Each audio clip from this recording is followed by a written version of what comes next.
Hey, good evening, ladies and gentlemen, and welcome to the Amateur Dueling Dealers of Comic Art. This is our 16th amateur bout between newcomers Miki and DJ. And the show's going to hit a little different on a lot of different angles, everybody. Just so you know, I'm the only one in the production studio tonight, so I am going to be doing everything from running the timer to watching the chat to changing the art to playing the memes. Just, you know what? You can help me out. When you see a claim, start shouting it so I don't miss it. But it's going to be fun. So for those new to the show, the format is simple. Structured like a prize fight, two original comic art sellers will compete for your hard-earned cash, presenting comic art for sale that is either new to the market or priced to sell. The seller with the most sales by the end of the show will be crowned tonight's champion. During the show, there are 15 rounds of art for sale, and each seller is bringing 25 artworks this time, ladies and gentlemen. In rounds 1 through 5, the artwork is going to be priced $500 or less. 6 through 10, all artwork will be priced $2,000 or less. And just so you know, in rounds 1 through 10, there will be 2 pieces of art per round per seller. In rounds 11 through 15, anything will go. All art will be priced above $2,000. Both sellers will be given 90 seconds per round to review their art for sale for rounds 1 through 10 and 60 seconds per round in rounds 11 through 15. Viewers are encouraged to be a part of the show by engaging in friendly conversation in the YouTube chat. And if you're watching on YouTube, please consider subscribing to this channel and Hulk smash that like button. And be sure to turn on notifications so that you never miss a show on the Comic Art Live channel. To claim an artwork you want to purchase, type your claim in the chat in the following format. Claim 8A-Mickey or claim 8B-DJ. In other words, the word claim followed by the round number and letter, a dash in the seller's name. Each time a seller presents an artwork for sale, the exact claim wording will be on the screen just above the art description. Try to claim an artwork for sale during the seller's live round, but if you miss that window, you can claim the artwork at any time during the rest of the show. You will be given a last chance at all unsold artwork during the recap, where the sellers are more open to wheel and deal if the duel is indeed a close one. Since this is the internet, there can be technical issues when several people try to claim the same artwork at the same time. Your browser may not order your chat in the same order that we see it here in the studio. Our review of the chat is ordered properly, and we will make the decision for whom has claimed the artwork. During a dealer's live round, you may make an offer to them, and I'm calling them a dealer. They're an amateur dealer, but the seller is not required to respond, reply, acknowledge, or accept this offer.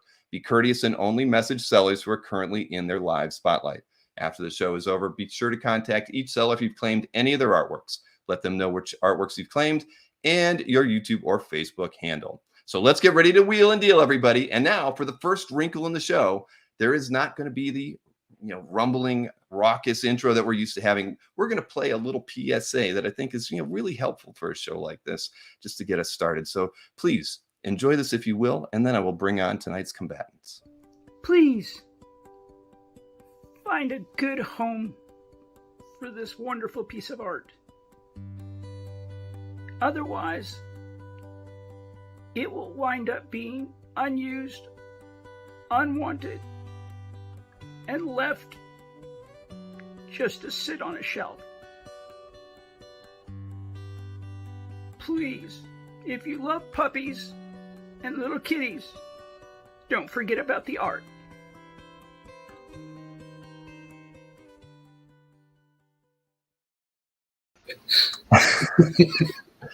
Here, right? If you love the little animals, you must buy comic art here this evening. Support your local comic art collector. So, Miki, DJ, how are you both doing this evening? Doing awesome. Good. Greetings from RVA. RVA. So we were talking in the green room. DJ, I want you to kind of tell everybody a little bit about yourself, because you've never been interviewed or been on any of our collector conversation shows on this channel. And, we've only met a few times. So give us a little bit of your background so that the other collectors here are watching this evening know a little bit more about you before we see the artwork you brought tonight for sale. Everybody knows me as the guy who hangs around with Miki. So, yeah, this guy. So I've been... comic books actually helped me to learn to read when I was 5 or 6. My father was kind of a pack rat, wound up bringing home thousands of comic books that he had picked up at a library sale. They had marked them a penny a piece and just brought home like boxes of them. And it just gave me a love for reading. I grew up in the Chicago area, and I just started collecting comics. And then I found out this whole thing about art and just got sucked into that. And there's a lot more to that, but That's the gist of it. So I've been collecting since I was about 10 with my dad, and I've got pieces that I've had for over 40 years. In fact, one of the pieces tonight I've actually owned for 42 years, I think is what we figured out. Right. Every single piece that I've had for at least 5. And most of them, if not all of them, I've had for at least 10 to 15 years. I just generally don't sell anything. I buy things that I kind of like when I see them. And tonight's essentially, we just got to the point, Miki and I were talking and got to the point where it's just like, there's a few pieces that aren't quite as dear. We like them. We don't necessarily love them. And we figured that it would be kind of cool to share that and just have some fun tonight and see if there's, if these pieces appeal to other folks and who would like to pick them up. So. All right. I think I can answer Jason D'Ambrosia's question, where will it be priced from 10 to 15 years ago? No, they will not be, Jason. Unfortunately. Good try, though, sir. And there was a question. It's something we actually didn't talk about ahead of time, but Wes wanted to know if time payments are an option on any of the artwork that's out there. I don't know how either of you want to treat that, but how would you both answer that question? I would say that anything $1,500 and above, we will consider time payments within a 3-month time period. Okay. Sounds very fair to me. All right. Thank you, Wes, for asking that question. It's always good. That was something I did forget. Somebody wants to know, DJ, do you have a calf gallery? Because I'm not even sure if you have a calf gallery. Yep. I thought you did. Oh, no, you do. Of course you do. I was looking at it earlier today. Why am I saying that? Your intro literally says, I learned how to read by reading thanks to comic books. So. But yeah, so my last name is Johnson, S-E-N. I'm different. I tell people I'm unique. But yeah, I've got a calf gallery in there. I've been putting things up. I've had it for years and years and years. I put it up and I wound up getting just overrun with folks sending me emails. Is this for sale? Is this for sale? Even though everything was listed NFS. And so I kind of shut down for a while. And so over the course of the last 6-8 months, I've started putting things back up, and you'll probably read a lot of them. The not for sales have gotten a little bit more forceful, like don't even bother, or that's the way to do it. On some of them, if you stroke me a check for $1 million that clears, yes, I would consider letting it go. But, and Dino, he didn't link to it, but there's the name to look for, everybody. Yep. There you go. Thank you, Dino. All right, well, let's get the coin flip out of the way to see who gets to choose who goes first tonight. Let's get that on the screen here and give it a flip. Miki, you get to decide who's going first tonight. Yeah, okay, I'll go first. Let's go. Oh, all right. Fearless. Fearless. Now, remember, so everybody just remember that we've got 90 seconds per round for the first 10 rounds for each person, and two pieces of art per round. So you got to use your A's and B's. Do not forget that. And of course, it will always be on the screen so you can see which whether it's the A or B. And we'll try to do 45 seconds per piece. I'll nudge them along if we go a little bit long on those, but this is their first time, so give them a break. It looks so much easier when you're in the audience, but it is a bit of a challenge sometimes when we're here in the chat. So let me go ahead and get this clock kicked off here. Like I said, I'm running everything tonight, so let me get the first artwork on the screen, and here we go. It's 8.5 by 11. It's Lady Black Hawk, Zinda, done by Jeff Albrecht, who's done work for both Marvel and DC. He's worked for other companies too, and he's worked in animation also. So it's priced at $100, price to sell. And I thought it was pretty cute when I bought it. So it was not one that was done for me, but I bought it off eBay. Oh, I was just going to ask you if it was purchased directly from Jeff. No, it was not. So, and so that's it. $100. $100. At the It's a bottom. good way to start. Let's go ahead and show your 1B artwork. All right. Another sketch that's 8.5. This one is watercolor over inks. It's by Chris Ring. Chris is the and this one is signed but not dated. Chris is a has long career as a graphic artist and commercial illustrator. He's also known for his creator-owned comic Carbon Knight, and he's also done some published graphic novels. So this is I thought a pretty nice rogue illustration, and that's priced at $140.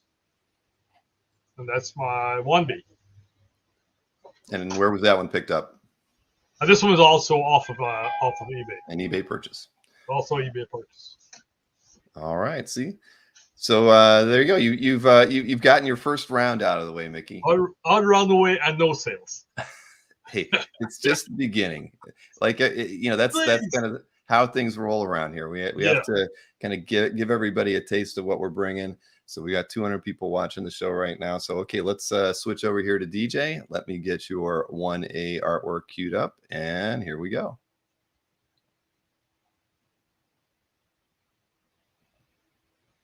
Oh, you're muted. You're muted, DJ. You're muted. Hate it when that happens. It's the tagline for the new generation.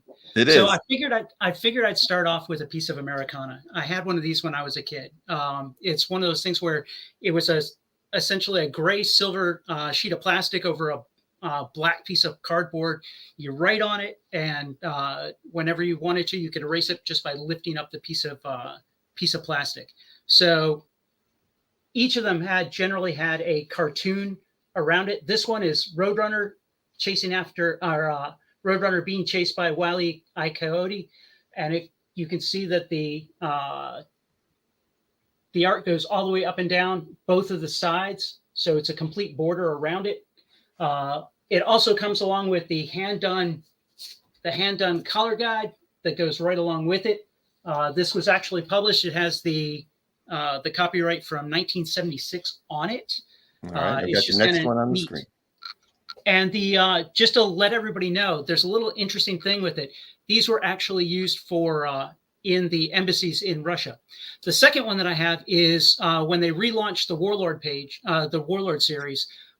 This is from one of the early issues where Travis's son actually bumps into a girl who winds up coming into the Skitaris, and they start talking about how to get out. I love this one just because it was around a campfire in the cave, and it just, the symmetry of it just kind of was cool. So very nice. We got your mic working now, so and I thought it was interesting. Larry said that he actually did his first marriage vows on one of those Wile E. Coyote Roadrunner, semi-dry erase boards for us kids from back in the 60s and 70s. So very interesting, Larry. Creative. Was that so it wasn't binding? Potentially, or it could just be erased at any moment. All right, so moving on to round 2. Wow, this is going to be interesting if I can keep this up going. All right, so here we go. Mickey, back over to you, sir. And let's get your 2A artwork queued up by Pat Broderick. All right, this is also a vintage Pat Broderick Captain Marvel Marcus sketch from 1986. It's signed to Scott. It's on very thin paper, and there's a little bit of creasing right around the top, and a little piece of the paper is damaged right at the edge here. And that is priced at $200. It's 11 by 14, and it's done in all mark, but the mark, as you see, hasn't really faded. And I see people asking, but Legion art, I'm sorry, I didn't bring any Legion art. I haven't got to the point where I'm ready to sell any Legion art. Oh, you're breaking hearts, Mickey. I know. And I know I don't have to ask you if you got this one since it's not made out to you. Oh, yeah. And Sean Clancy has claimed the Pat Broderick, so thank you very much, Sean. All right. And go ahead. I'm going to show your 2B artwork now. Okay, and this is another. This one is by John Hubert, who did the Punisher back in the 90s. He did work on Punisher and Punisher War Journal. And this one is priced at $300. It's signed by Hubert, but it's not dated. It's dated 1991. and it's a full 11 by 17 sketch of the Punisher, and that's $300. I like the Punisher insignia in the signature. Yes, he did a very good signature in that one. And what was the size on that one? This is full 11 by 17. 11 by 17. Yes. You've broken hearts out there with the Legion, the lack of Legion. No, I'm not ready to sell Legion art yet. I'm sorry.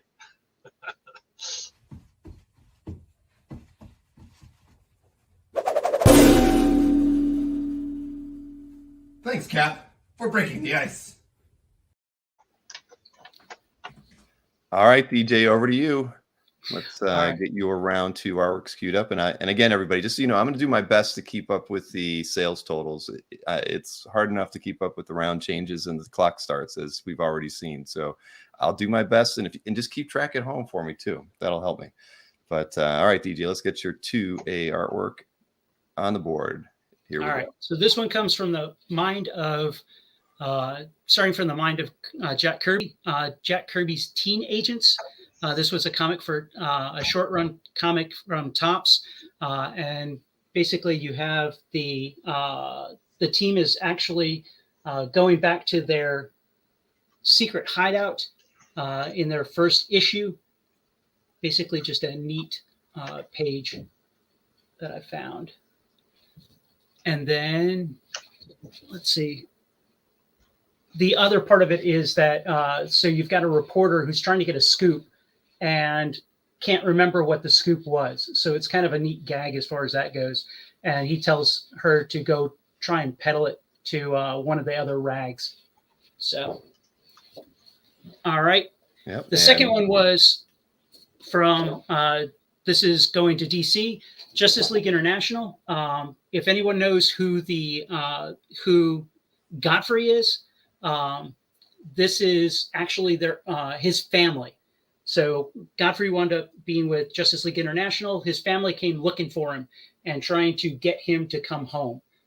And it just wound up being, I love great faces and great eyes. And this is what kind of drew me into it, with the sunglasses and everything. So this is what I really I dug about this one. So, well, very nice inking on that one. Let's see. Sorry, I want to give it. Oh, here we go. This is a good one. No, that's not a good one. This is a good one. I am sorry, DJ. Your art is not worthy. You cannot join our legion of super collectors.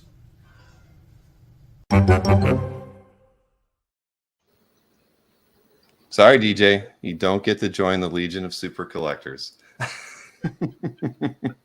Yeah, sad face. It happens. It happens.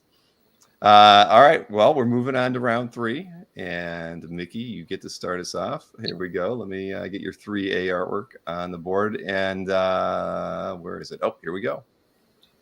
All right. This is an unpublished pinup of Spawn and Brave. And this is done by Cully Hamner. It was a page that apparently was scheduled for a Spawn issue, but was not published. I verified that with Cully. Brave is a creator-owned character that Cully created, and he would publish it in his Creator Universe cards that came out in 1995. And I thought it was a great image of both Brave and Spawn. Now, of course, there are bricks on this one too. Lots of bricks. Lots of bricks. All right, let's take a look at your 3B artwork from Wildstorm Rarities. Okay, yeah, this is by Cully Hamner, and this was done in this was Paul Pelletier and Eric Shawnor, and this was done in 1994, and it's page 1 of the issue, full page splash. It's a Maul from the Wildcats. Maul is a character who looks human most of the time, but he can change himself into this huge beast. And of course, Maul was created by Jim Lee, and this one is $350. That's a nice published splash there. Published splash.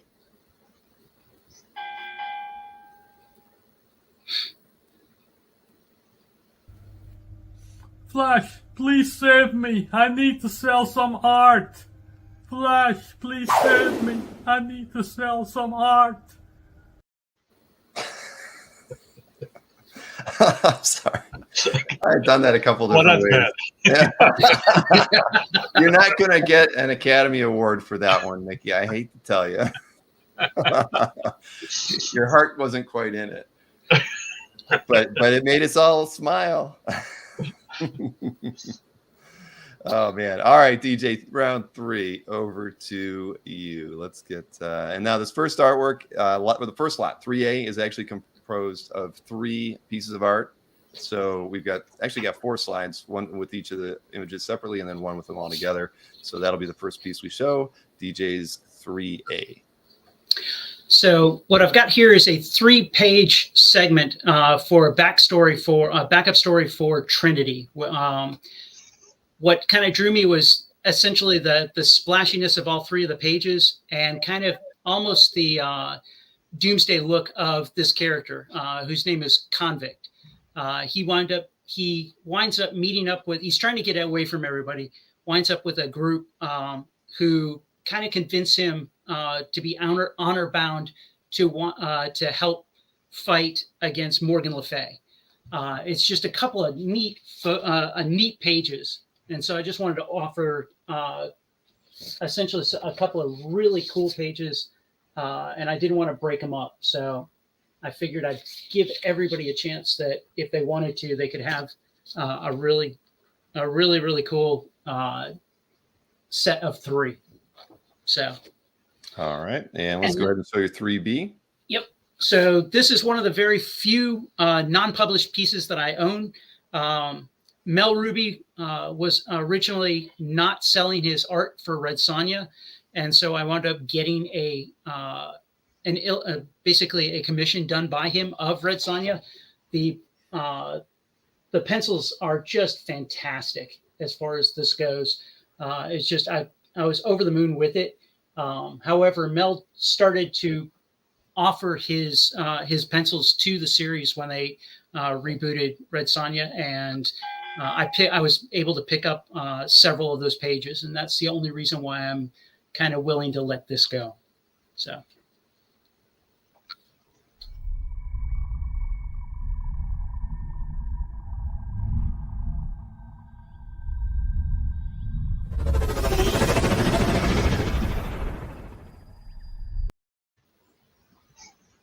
No sale. No sale. No, it was before. All right, moving on to round 4. Let's see. Ruben's asking you, what do you mean DJ opened that commission list for Mel after I was selling? So I don't know. No, actually it was before Ruben. Because otherwise I would have bought the art and not the commissions. There you have it. Just saying. Memories are what they are. All right, Miki, round 4 over to you. Let's get you on screen, and here we go. All right, so this is a what if page. Now, for some reason, it's inked on vellum, and a copy of the pencils are underneath it, but it's a copy. So it's an ink-only piece, but it's the great story from What If, and it's a what if issue where after Gambit betrayed the Morlocks, he was then killed by Maru, who refused to forgive him. And then he dies in Rogue's arm. Rogue tries to save him, but he tells Rogue not to save him. And then he dies. And what I really love about this piece is the cinematic way that they pulled away from it, so you can just see him just die, just laying there in her arms, dead, while the X-Men stand around. And it's ink only by Robert Jones. And we'll show your next one now. That was your 4A. Here's your 4B. All right, this is from Venom, License to Kill, and it's by Derek Aucoin. I'm not sure how to pronounce his name, and Rich Faber is the inker. And it's from 1997. In this page, Venom is an agent of the U.S. government, and he's actually delivering a ransom note, and he's in the middle of an ocean, a lake, when the speedboat pulls up. He tries to shoot him away, but it turns out to be three lovely ladies who are there to collect the ransom. And of course, I bought this page because of the three lovely ladies. Been in your collection a while? Yes, I bought this in around 2000. So as we all know, Miki, you've got a sizable collection, and most of it isn't on calf. Isn't that the truth? So DJ, over to you for round 4. Let's go ahead and cue up the year. Let's see, where's your 4A artwork? Here it is. Here we go. All right. So this is from actually a Marvel line called Razor Line.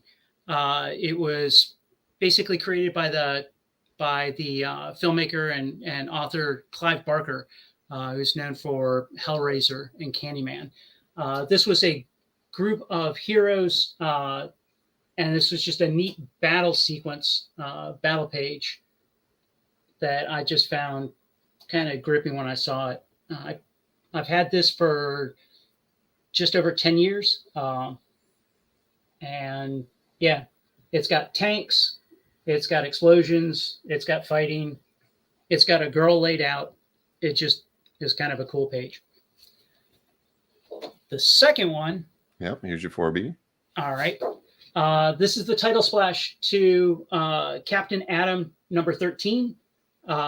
This is actually a continuation from the first annual, where it is actually the first significant appearance of Major Force. And so this is Captain Atom essentially throwing away his ID card, where he's known as Cameron Scott. And it just kind of the whole movement of the ID card just kind of was cool, along with the reflection of his face in the river. So, ding, ding, ding. The ice has not been broken for you yet, DJ. We're going to get there. Don't you worry. And Mark, you did ask that question about the dollar limits, and Jeffrey C's answer was correct. Just so you know. Jeffrey, thank you so much for that. Let me switch it over to round 5 here and get Mickey's round 5 artworks queued up. And here we go. All right. A full page from Wonder Woman by Mike Deodato Jr. from 1994. I bought this around 2000 from his agent, Glasshouse Graphics. I bought a number of Wonder Woman pages by Mike Deodato, and we know that Mike Deodato's art is kind of hot right now, especially his early art from Wonder Woman. This one only has Diana Prince, Wonder Woman as Diana Prince, her civilian identity, where she's visiting her friend in the hospital. And this one is priced at $500. Oh, very nice, and nice Deodato line work on that one. It's not Aunt May, EC. No, it's DC. All right, let's take a look at your 5B artwork from Tales from the Age of Apocalypse. All right, this is a full page splash from the Tales of the Age of Apocalypse, and it shows a mutant avian being tortured. It's by Joe Bennett and Joe Pimentel, published in 1996. This was also part of the art I bought from Glasshouse Graphics back in 2000. And it shows Scott Summers is in a little window looking down at this avian being tortured. And he is in the Age of Apocalypse. Apocalypse takes over the world, and Scott is actually one of his prelates. But Scott is starting to reevaluate whether or not he should be, if he's picked the right side. And okay, that's it. All right. And hey, I had to use a Legion logo when I was putting together the slides. It was only fitting, right? I mean, I wasn't trying to tease anybody. Unfortunately, people are going to think I bought Legion art, which I didn't. All right. Well, maybe I'm to blame for that, but I couldn't think of anything else. I mean, DJ was easy to come up with something for. Mickey, you're only known for one thing, my friend. Well, maybe not one thing. and your love for DC. So, all right, what do we got? Round 5 over to DJ. Here we go. Here's your 5A. All right. So this is from the Image titles Supreme. So you have a villain, Latina, is looking on as Kid Supreme is walking away. It's just that this is actually done by Jim Valentino. Did the breakdown, the layouts and the breakdowns. Joe Bennett came in over him, and Ralph Rapnund finished it up with the inks. But it was just it's just quintessential 90s art. Just a great image, great half splash. No, I agree. Very nice. So, and then the second one I've got is by Tom Feinberg. Yep, there we go. So this is from Firestorm. We've got Tom. This is actually Tom Grenberg did the pencils, and Sam De La Rosa inked in over it. You've got the essentially Firestorm has been possessed and separated from Ronnie. So this is one of the few instances where you can actually see Ronnie Raymond actually apart from Firestorm, and but now he's being chased by the Firestorm essence that has been ripped away from him. So it's just kind of a neat chase scene, a little bit of battle. You grabbed me just because it didn't sell? Ah!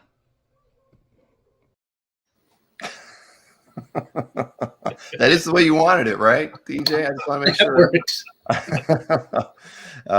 Yeah.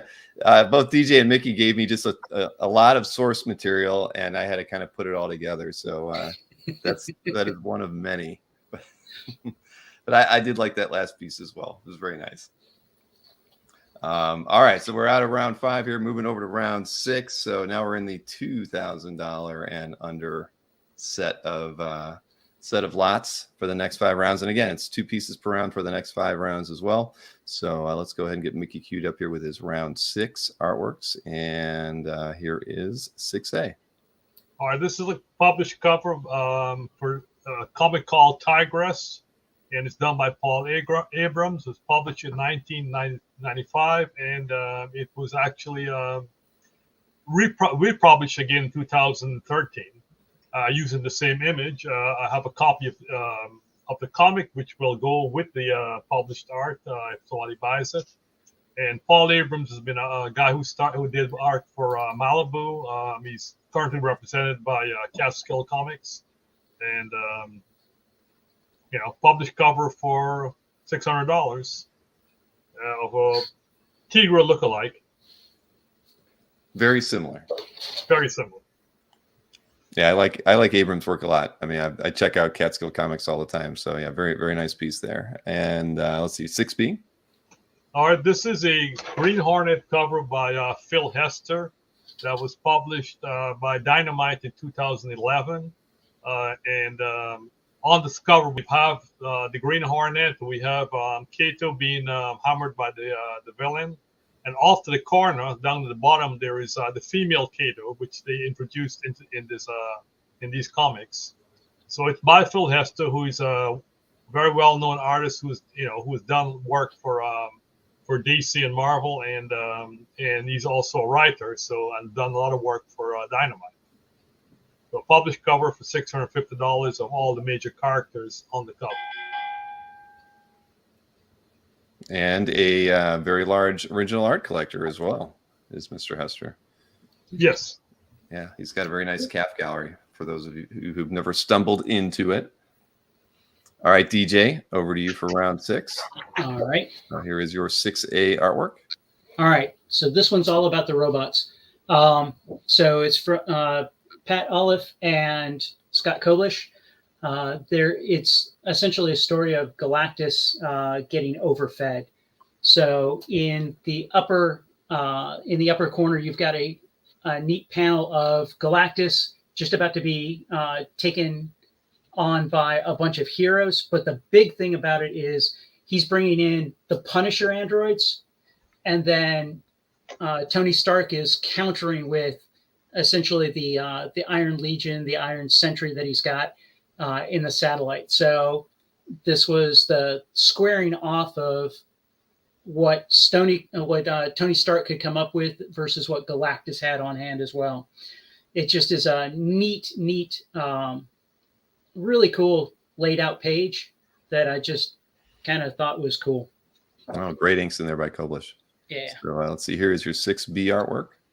All right. So this is from a backstory from Venom Along Came a Spider. This has actually got Justice and the Venom hybrid down here. They're fighting a gang member who wound up stealing plans for just a killer robot, if you will, a killer mech suit. And so Justice is working with Venom hybrid to try and get it back. The word balloons are actually on an overlay, so or at least half of them are, and then you can get down to see more of the art underneath. Just great looking art. I agree. And again, this is by Derek Aucoin as well. Now that's what it's all about. Finding loving homes for pieces of art. I had to play that one. I've been wanting to play that one with the guy dancing on it. I had to show that. That's what happens when anybody makes a claim and wins, right? Yes. Exactly. Yeah. You had way too much fun with that. I did. Well, I mean, you clearly had way too much. You filmed like a dozen memes. I had to pull them all together. So, all right, moving on to round 7 here, Mickey. You get to lead us off, and here we go. All right, this is by Kurt Swan and full page by and Frank Chiaramonte, published in 1981, and it shows a pterodactyl in 2 of the 4 of the panels, and in fact a very large half splash of a pterodactyl, and Superman is there as Clark Kent with Lois Lane on the page. It's a nice page done by one of the premier artists from DC from the 60s and 70s, and it's you don't very often see Kurt Swan drawing a pterodactyl, so I thought it was a pretty unique page to bring to the and it's $750. $750. All right, and your 7B artwork by Herb Trimpe and Al Milgram. Yes, and this is from Defenders, and it's it shows the Anything. It's the villain, a one-shot villain called the Anything Man, and he got his powers from the Omegatron, which when the Defenders first formed, that was a machine that helped their enemies against them, and they were never able to destroy it. So the machine is brought back here, where it gives power to this guy. And the only way the Defenders can actually beat him off, they have to actually isolate him on an island, because he's unstoppable. All right. Yep, very nice. And E.C. Harris is a comedian tonight in the chat. He said pterodactyls are the only dinosaur you can't hear urinate because of the silent P. I love the chat. Oh, that's so cool. Yes, it is. All right, DJ, we're going to go over to you for round 7 now. So let's get your 7A on the board. All right, we'll go back to DC. So this is Justice League Quarterly. It just is a neat. Essentially, Maxima is looking for love in all the wrong places. She's actually come to Earth to look for somebody and sees Captain Atom fighting and beating a villain, and so she instantly decides that he's the guy for her.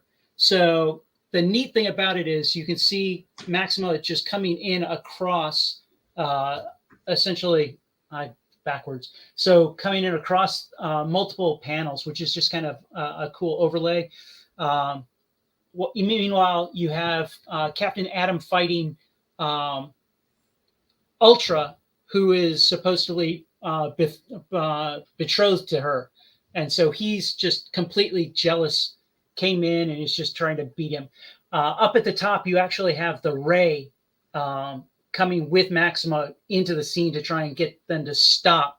But it's just a great battle page, a bit of almost Kirby Crackle type thing aspect to it as well. Just neat. That is a nice one. And where is Derek when we need him? But next up is your 7B, and I'll address the offer from earlier. Yep. And so this is the Shield. So this was a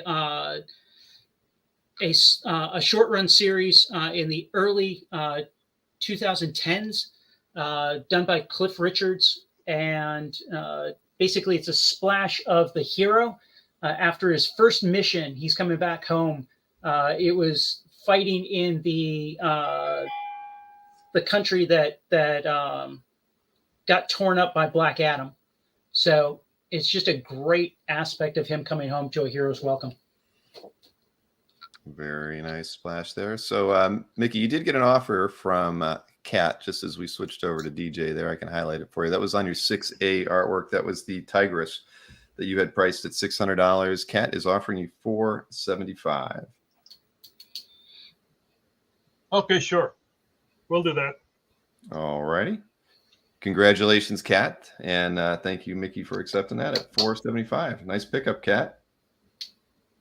And I should let everyone know that Kat is game for another match, and we'll be working something up probably in the next month or two with her as well. So thank you, Kat. We appreciate that. All right. So, all right, let's move this over to round 8. Yeah. I think I like it better when Maureen and Gwen are in the studio, everybody. It is a little bit easier. So, I'm sure. I'm sure it's tough. Yes. They're worth everything I pay them, which is probably not enough. All right, Miki, let's get back to you here with round 8. And let's see, queuing up the first one, 8A. All right, so this is a page 1 intro splash title page from New Gods by Rick Hoberg. And what I really like about this page is it has 2 horizontal panels with Dark Side. And I was picking up Dark Side pages early when I started collecting. So it's the reason why I got it. Of course, you know, Dark Side was created by Jack Kirby. And he's actually the prototype for Thanos. There's a long story behind that. But yeah, and it's done by Rick Hoberg. Now, Rick Hoberg started his career working as an assistant to Russ Manning, doing his Tarzan strips and helping him on the Star Wars strip. So he's got a long history in comics. He's now doing animation work since after he left comics. And this one is $1,000. All right, let's take a look at your 8B artwork by Sal Buscema. And let's see what is. Oh, it's an Incredible Hulk 304 page. Yes, and ink by Jerry Tulloch, and this one is $1,200. This is from 1979, so it's a very early page of Sal's work. This is probably when I believe he was in his prime time. It shows the villains, the UFOs of Hulk. They're captured by the government, and they need to give up their powers in order to go free, and so the government is bargaining with them. It's a nice page from Hard to Get title by Sal, and $1,200. It's very nice. And from what, again, issue 304 for $1,200. Come to the dark side. Come to the dark side of collecting. DC wants you. Come to the dark side. Come. Were you able to convince her? No, I don't think so. He was like, no. I was lucky I didn't get that saber through my throat. You guys are having too much fun at that con. She was like, Star Wars is a Marvel property. Yes. Exactly. So nobody called security on you guys while you're doing all these, did you? No? No. Good. Very, very good. All right, DJ, and I've got to update Miki's score, of course, as well, everybody. But let me get DJ's round 8A art queued up here for him, and here we go. All right. So this is getting back to Image when it was working with DC, a page that was actually, it's almost a 2/3 splash with Michael Ryan penciling and Lucian Rizzo is inking. This has got actually Backlash's daughter is teleporting away, and they wind up teleporting to the grounds for Backlash and his team, and they come upon the team there. So if you know the story, it's all about Backlash is actually Atlantean, and the guy who is kneeling here is actually a professor, but actually he's Atlantean as well, and so he's been looking for Backlash to help get him back and bring him up to speed with his powers and his heritage. Then the second one I've got is from Spider-Girl. It's Pat Olive again, but this one is actually inked by Al Williamson. So Nice. May Parker is swinging back on her way home. The guys that are up here in the top is actually J. Jonah Jameson's son, Norman Osborn's son or grandson, Normie, Franklin Richards, and I forget the last guy. Anyway, she's trying to figure out who to hang with for New Year's Eve as she's going home for Christmas. But then she comes upon a terrorist plot in New York over Christmas time. So just a neat image of her swinging. Thought it was cool. Oh, it is fantastic. Great inking on that one as well. All right, we are moving over to round 9. And Miki, of course, you lead us off as always. So let's get your 9A artwork on the screen. Okay, first thing to note that this piece here in the crystal ball is actually a stat of from the previous page. So Silver Surfer, Thunderstrike, and War Machine are actually a stat. But it's done by Tom Grindberg and inked by Don Hudson, and from 1993, and it's a very nice 3/4 splash of Doctor Strange looking into his crystal ball, Wong behind him, and then Nova flying on the bottom.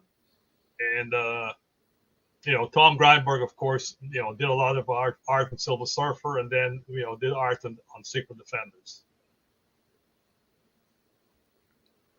All right, and sorry, I know the clock is not showing you what it's at, but I can fix that. Sorry about that. Okay. No problem. And let me get it switched over here. And next up is your 9B.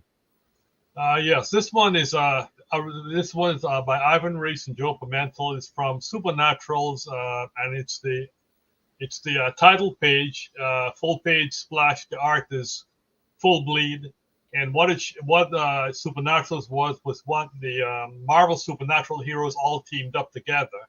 So you had Brother Voodoo, Gargoyle, Werewolf by Night, Black Cat, and this page actually shows Brother Voodoo summoning Felicia Hardy, the Black Cat. So that's who is in that globe he's summoning her. So I really like the image of her on this page, and I think it was very well done. That's a nice rice page there for sure. And Jeffrey C. pointed out that this was your crystal ball round. It was. You're almost in a crystal ball, kind of. All right. So, DJ, we are switching over to you here for round 9. Let me go ahead and get your 9A on the screen. Here we go. First, it's Bring in the Villains. So this is actually a neat story from the early 2000s called Powerless. It's where envisioning essentially a world where there weren't any superheroes or supervillains, no superpowers. And so you wind up finding out, would villains still be villains? And in this instance, you've got essentially just about all of the major Spidey villains here.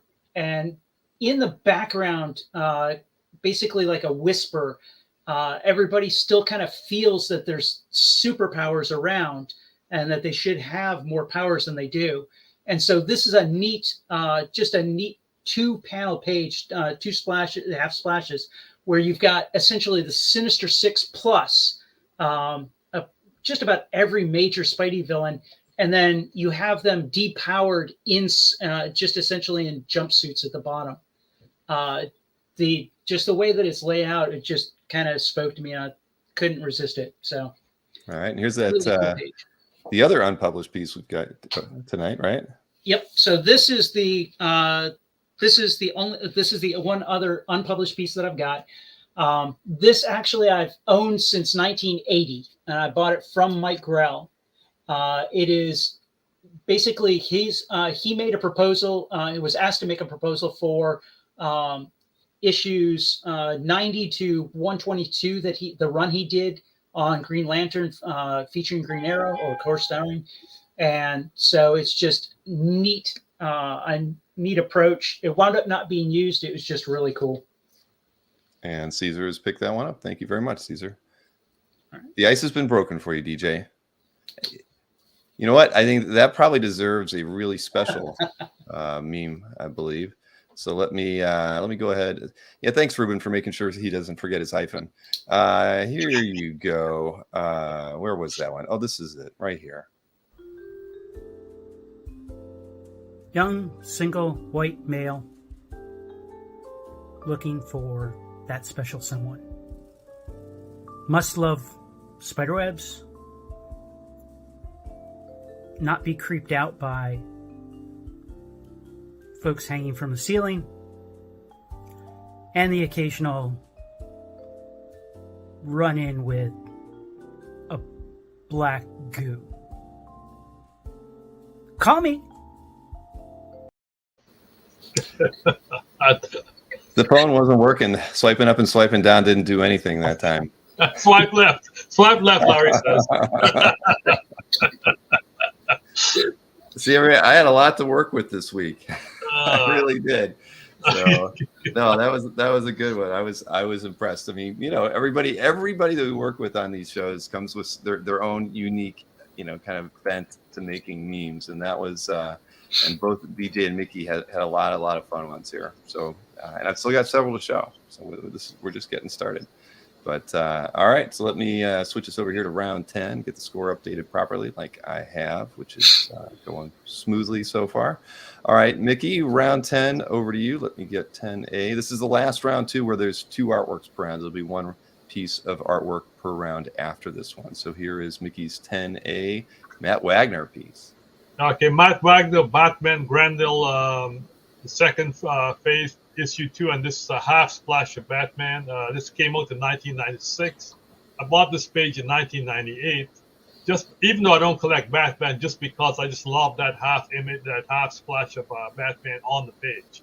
Of course, Matt Wagner is known for his self-created series Mage and Grendel, which has won awards. He's done some work for DC, Madame Xanadu, and some other supernatural tales. But this I thought was a very outstanding page. And I see it's clean. Matthew Bulmer, thank you so much. And Matt Wagner actually did a very interesting post on Facebook today about some upcoming Grendel stuff. So we should check that out if you follow him there. But here is your 10B artwork. This one is a full-page splash. This one is by Jeff Isherwood, pencil and ink from 1998. 1996 is Thor, and it's got Giant Man, Black Widow, and on the page you see a man holding a young child that he's just rescued from a bunch of thugs. That's actually Thor. In this storyline, he had lost his powers, still has his hammer, so he's more like a Billy Gunn Thor in this page. Yeah, Billy Thor. And Black Widow is asking him to come back to the Avengers, and he tells them he's lost his powers, and she says, "No, I think you'll do." All right. Well, thank you, Matt Bulmer, for that very nice pickup. We got a great piece of art. I mean, I'm a huge fan of Wagner's work, and like I said, Wagner teased that he's got some new Grendel stuff coming out to coincide with the Netflix stuff that's going on, and so I'm really curious to see how that or what that's going to be, because his Grendel work is just superb. All right, so round 10 over to DJ, and let's get your 10A artwork on the screen. Here we go, DJ. All right, 1990s Spider-Man art. So this is Spider-Man Peter Parker from 1998. Essentially, he got tipped off by Madam Web that J. Jonah Jameson is in trouble, and so he is racing to try and save his life. In the meantime, on the way, he winds up running into a fire-breathing dragon on the streets of New York. How it got there, have no idea. But it winds up giving you a great half, two-thirds splash of him squaring up against a flame-breathing dragon. The other neat thing to see is that you have J. Jonah Jameson actually going into the office at the Daily Bugle. This is actually Norman Osborn who took over the Bugle, and he's demanding his to get it back. He starts reaching for a gun, and basically they're squaring off. So it's a kind of a cool story with a great splash, a little bit of suspense in the top. Just, I thought it was awesome.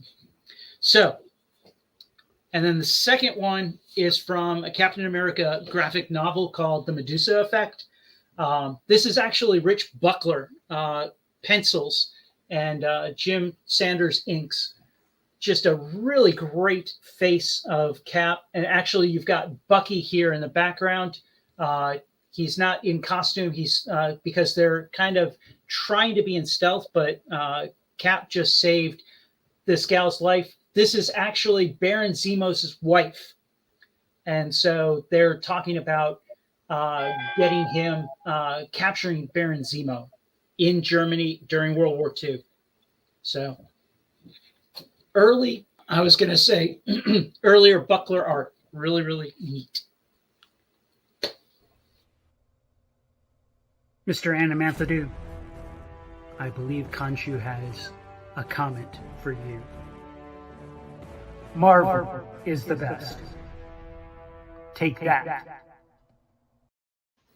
Wow, harsh words, huh? Take that. Marvel is the best. Okay. Well, DJ, I'm on your side on that one. I do have to say. I know. I'm sure the chat is split pretty evenly, but oh boy.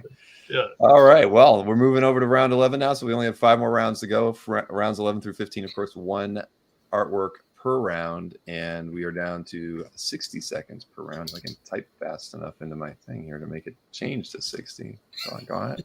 So I think Sam just actually said, "Is that how you pronounce his last name?" So Miki, is that the correct pronunciation of your name? It's just the way it's spelled. Annamanthadoo. Just say it very fast. Annamanthadoo. Okay, I've always said Annamanthadoo, but I think I'm putting it too much emphasis. Yeah, the H is kind of silent. It's Annamanthadoo. Okay. Yeah. We were both wrong, DJ. All right, round 11. I don't know, just call me Miki. Mickey, that's right. It's easy. Mickey makes it easier. You know, I was going to say, because tonight it's like I've got like the guy with the longest name I've ever had on the show and the guy with the shortest name. All at one time. All right, round 11. Over to you, Mickey. We balance out. You do. Well, that's why you guys hang out at the shows together. Now I understand. All right, round 11, Mickey, and here we go. All right, so we have a Marvel Adventures Spider-Man cover, and this features Night. It's by Mike Norton, inked by Jonathan Glapion from 2006. It's priced at $2,800. And this features Nightmare, which is one of the classic Spider-Man villains that was created by Steve Ditko that first appeared in Strange Tales 110 in 1963. And Mike Norton, as you know, has done a lot of art for Marvel. He's also worked for other publishers, including DC. And he has an independent title called Battle Pug, which is really good and won an Eisner Award. So what you got here is classic art by a classic artist with a classic villain on the cover. And price is $2,800 for this Marvel. $2,800 for the cover. And you can see the published image there. No, very nice. Okay. I think I've seen that image in a Dark Knight comic before too. Batman riding a horse like that. And Kat says you can tell how good an artist is by their horses. So yeah, and David Ascani-san agrees. Facts. All right. Well, we'll be seeing that one in the recap. DJ, you know what? We should play another meme, Mickey. I know I've got another meme in here for you. Where was that? Oh yeah, I remember that one. Take your best shot, Mr. White. All right, DC Marvel squaring off as we see. All right, DJ, round 11 over to you. Let me get your artwork on the screen. Where is that? Oh, there it is. Here we go. All right. Mike Perkins has been getting hotter and hotter. Basically, this is a cover to Fool Killer. Essentially, Fool Killer was actually a psychiatrist. And when they relaunched the series, S.H.I.E.L.D. had him trying to rehabilitate supervillains. And if they didn't rehabilitate, he essentially was to go to the next step and just take them out of their troubles. So the composition is really neat with him sitting on top of a number of corpses with the gun still smoking. You can see just basically chilling out after a day's work. So priced at $3,000, which is essentially on par, maybe a little bit less than some of his covers are going for. I've had it for at least 4 or 5 years. So Well, I agree. Perkins is killing it these days on Swamp Thing. he just does great work. Yeah. Oh, I And really love his Swamp Thing art is just really pretty. If I was a DC guy, then I would be very interested. It's all about misdirection. First, you show Miki this, and then you run like crazy with his portfolio. Oh my goodness. Yep, that gets me every time. It's good that you picked a DC character there, DJ. Very smart, very wise. Supergirl. Mm-hmm. Yes. Yeah. Besides Legion, I also collect Supergirl. That's right. And all right. Well, Mickey, it's over to you now. Round 12. Just 4 more rounds to go before we get to the recap. So let's get your round 12 artwork up and on the board for everybody. This is a little cosmic piece, everybody. So be prepared for it. yes. So the other thing I do collect is Silver Surfer, and I've decided to let a page go from my Silver Surfer collection. Ron Lim, and it's got all the cosmic stuff on it. It's the last page of the issue, and it's Silver Surfer was captured in Dynamo City, and he's escaped from Dynamo City, and he wants to go back and take revenge. And the alien says, "Hey, it's a dome city. If you attack it and you crack the dome, thousands of people could die." And so Silver Surfer struggles with himself for his need for vengeance, then finally decides, okay, I'm going to leave them alone now. And then he flies off with the alien on the board and says, Dynamo City, I will return someday. So revenge is going to be a dish served cold. And it's done by Ron Lim. Ron Lim was at his peak during this time, and during this period, he was the Silver Surfer artist that many people who were reading the book still recall and still like. And his art's been hot recently, so this is going to be one of the few Silver Surfer pieces I'm willing to let go of. It's a beauty, and I wouldn't even say recently. Ron Lim stuff has been hot for quite some time. I mean, there's so many people who are really after pages from Silver Surfer, with good images of them on it. So nice to see that one, and I wasn't expecting that one either, Mickey. All right, round 12 over to DJ, and this is a bit of Marvel work here. Here we go. All right. For those of you who are Cable fans, so this is from Cable and Deadpool in the mid 2000s or the aughts, done by Riley Brown and Jeremy Freeman. Just basically one of the better splashes of Cable. You get his arm, the technovirus. You wind up seeing his eye, the infected eye. he's actually repairing the electrical grid that Deadpool kind of screwed up, and so you wind up having people in the area just watching him as he's reaching out telekinetically and actually repairing the electrical grid. It's just an amazing splash. So the inks are actually even they're just as dark as they appear. It's just the crackle of the electricity is just, it's really cool. So this is 3,800. Really cool. Yeah, it's a nice one by Riley Brown. Final price is a coincidence. Yeah, totally. Actually, the prior round they weren't the same price, but you know how that goes. So what do we got here? We're going to round 13. 3 more rounds to go before the recap. And Miki, you lead us off here. So let me go ahead and highlight your round 13 artwork. All right, here's a new X-Men cover by Aaron Lopresti and ink by Tim Townsend. And this was from the 2005, priced at $4,000. I'm a big fan of Aaron Lopresti, and one of the reasons I got this, even though I don't really collect X-Men art, and of course we know that Tim Townsend is an amazing art inker. And this one features the new X-Men, Danny Moonstar, Magic, Wolfsbane, Scion, Wind Dancer, Surge, and Northstar, launching from the Shield carrier downwards. And I thought it was a well executed cover, and as I said, Aaron Lopresti is one of my favorite artists. Met him in San Diego back in around 2001, and I've been a fan ever since. So.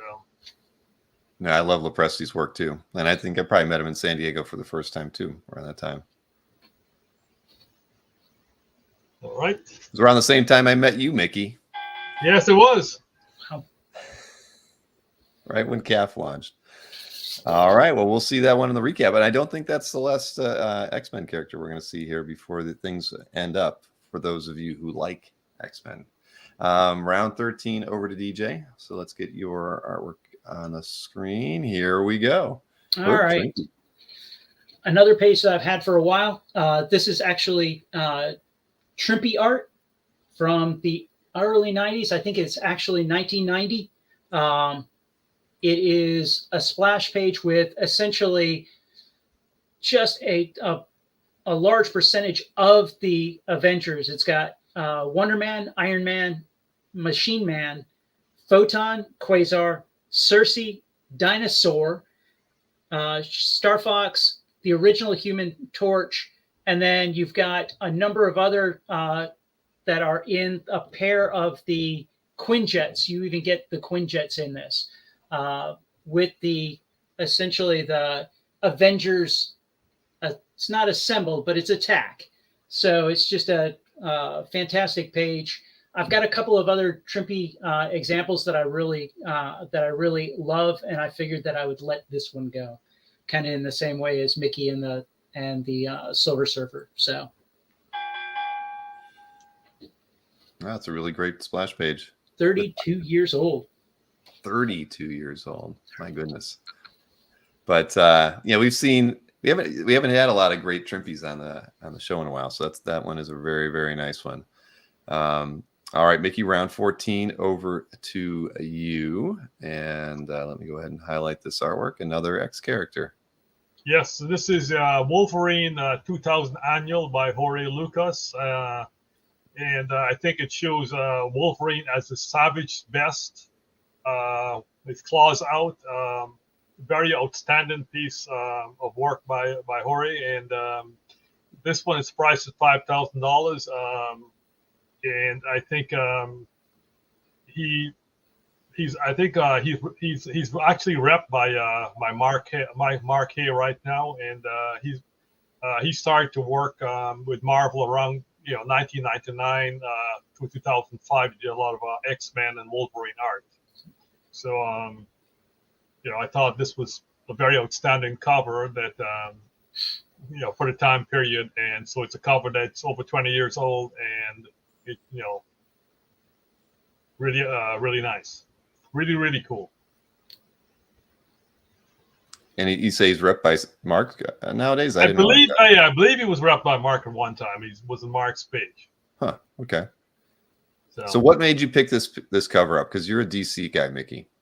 well, I just thought it was an outstanding image of Wolverine, and so that's why one of the reasons I got it. It was just a great image, just like the art. You're not going to get me arguing on that one. So, all right. We'll see that one in the recap too. So round 14 now goes over to DJ. Let me go ahead and... I was going to say, do you want to tell him that you got it from me? What? Yeah, Why do you have it, Mickey? yeah. DJ was selling it. He put it up for auction, and I saw it and said, "Well, I'll just bid on it." And I bid on it and won it. So, It came out of a relationship that frazzled, and so yeah. All right, and we've got it on the show tonight. So, all right, round 14 over to you, DJ. Let me let's see, where is it? There it is. Here we go. All right, this is actually considered a birth page. So Ruben might laugh at this. Anyway, FF 195, there was where Submariner got tired of being king of Atlantis, and so decided to run away. Sue Storm was making a movie in Hollywood, and so he wound up going and catching up with her and hanging out with her. So the Atlanteans sent their androids called the Retrievers of Atlantis, and this is actually the first time they're ever printed is a full page splash of these androids actually coming through the wall to come and get him and bring him back so that he can actually be a ruler to his people again. So it's just a neat image with a lot of motion coming through the wall. Pollard did the breakdowns. Pablo Marcus actually finished. This is from 1978, so well over 40 years old.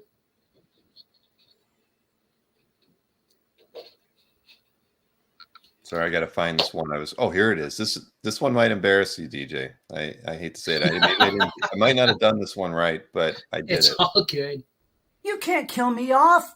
I'm one of the main characters. I don't know if that was how you wanted it. Like you said, your meme folder did not come with any instructions. I gave you complete artistic license. It's all good. Oh boy. Yeah, I don't know. And people were worried I might show another diaper meme from Anthony tonight. No. Please. No, we've deleted that and wiped that from the hard drives. Whew. All right, so final round here, round 15. Let's get Mickey started here with his last artwork tonight before we go into the recap. So here we go, Mickey.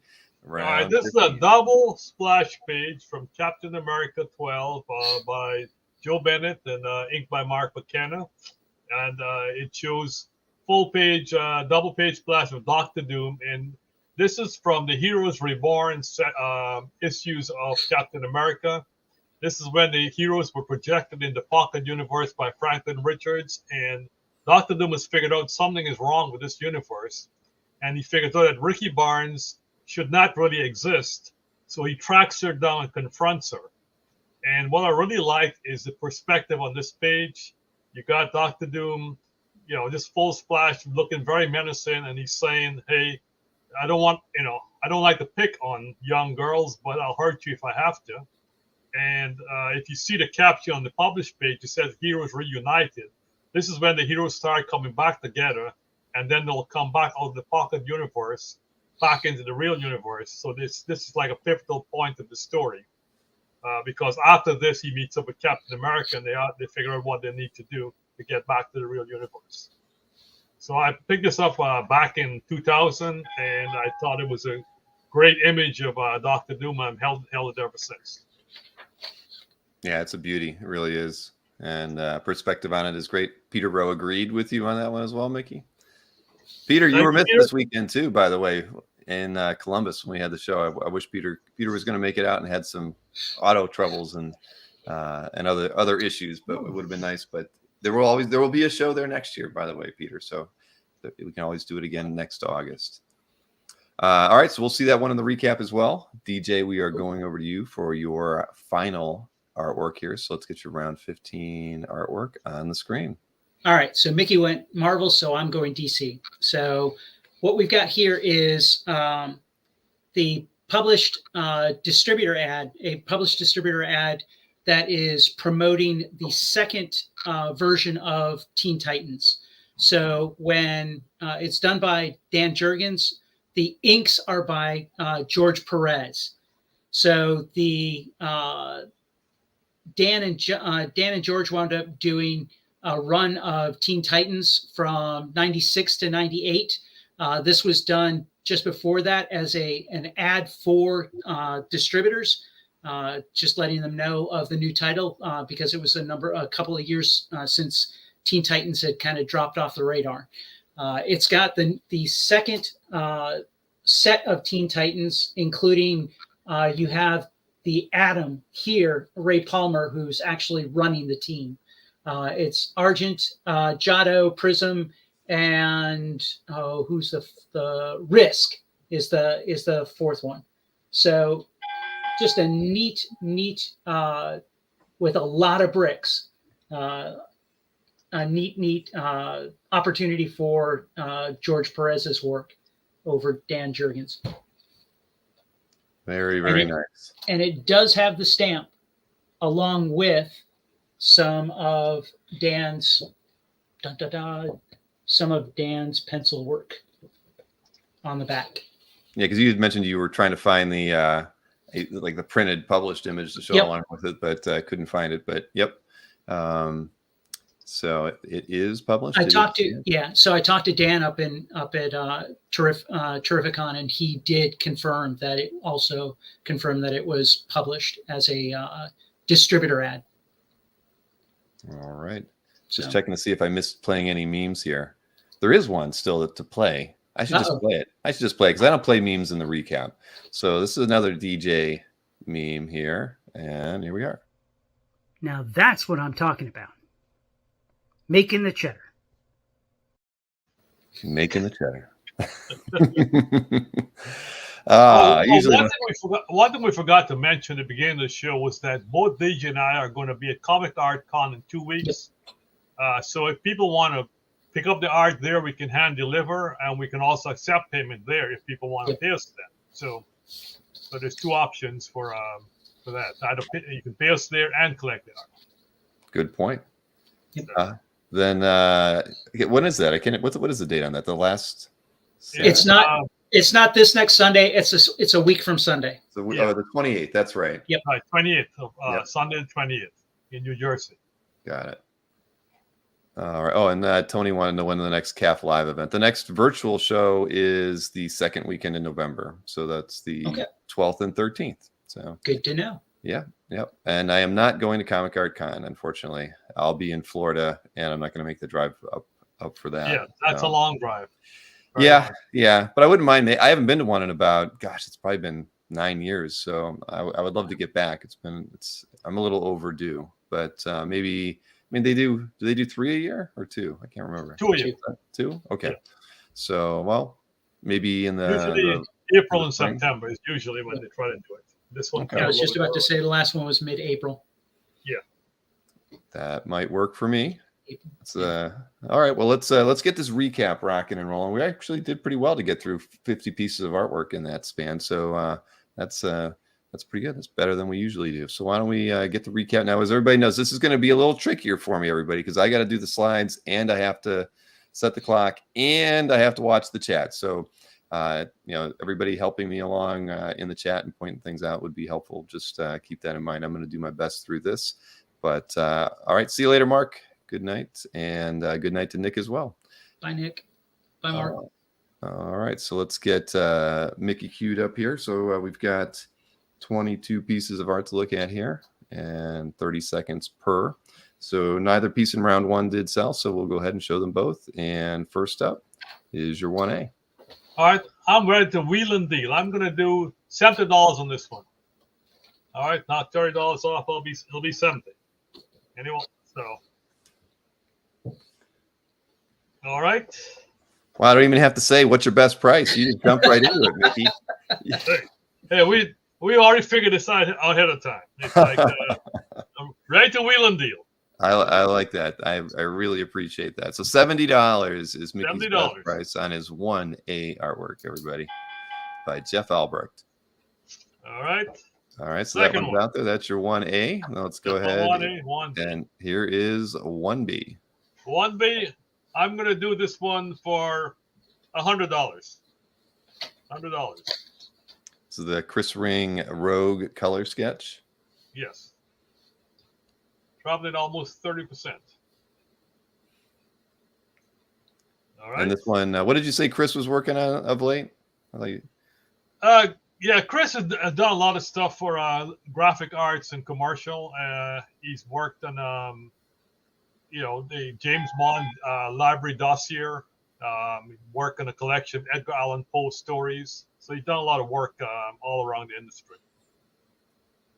All right, so that one's still available. Your 2A did sell to Sean Clancy, so we'll go ahead and go to the 2B artwork, and that was the Punisher sketch. All right, Punisher, $200 on this one. Knocking $100 off, going from $300 down to $200. John Hibbert, full page inked of the Punisher. Well, we usually don't drop 33% on something. Oh yeah, I'm just rolling here. And this was on 11 by 17, I believe. 11 by 17, full page. And it's on comic art board. All right. All right, so that was your 2B at $200. And next up, let's go to your 3A artwork. And here it is. All right, so this one, $350. Dropping $100 from $450 to $350. Said it's a nice image of Spawn and Brave, and Brave was actually published in the Creators Universe cards that were put out by Dynamic Forces back in 1993, and so the Cully-owned creation. Brave was a spectral hitman that went around killing mafia people. All right. The Brave. That's in blood, isn't it? Yes. Blood. All right. So let's see. Next up is 3B. And we highlight that one and start the clock. Here you go. All right. So yeah, this is the mall Wildstorm from the from the Wildcats team. Full page splash, and we're gonna go $250 on this one. Drop $100. $250 full page splash by Paul Pelletier. It's signed by Paul in 2015 when I picked it up from him. So I got it upside down. Sorry, it's signed on the bottom by Paul. Signed 2015. Alrighty. Rick Welch says Mickey's no amateur. He's a pro in training. All right, so you're 250 on the Wildstorm Rarities piece, your 3B artwork. So, okay, let's go ahead and take a look at your 4A artwork. You're making this too easy on me, Mickey. You're too All right, prepared. yes. All right, so this one I'm going to go down to 275 on this one. I really like the layout of this page. I really like the story on it. Gambit and Rogue's arms dying. I just like the whole concept and story behind it. I like the way it's laid out, the art's done. So the only thing is just the inks. So other than that, it would have been a bit more expensive page. So $275 for this one. All right, 275 on Mickey's 4A. Man, he's a machine. All right, 4B is next. All right. This is the Venom page. Originally priced at $400. We're going to drop it down to $300. $100 per babe.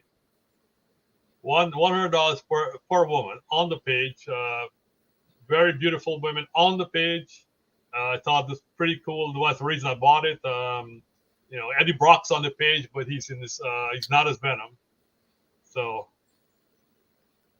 thought this was really good.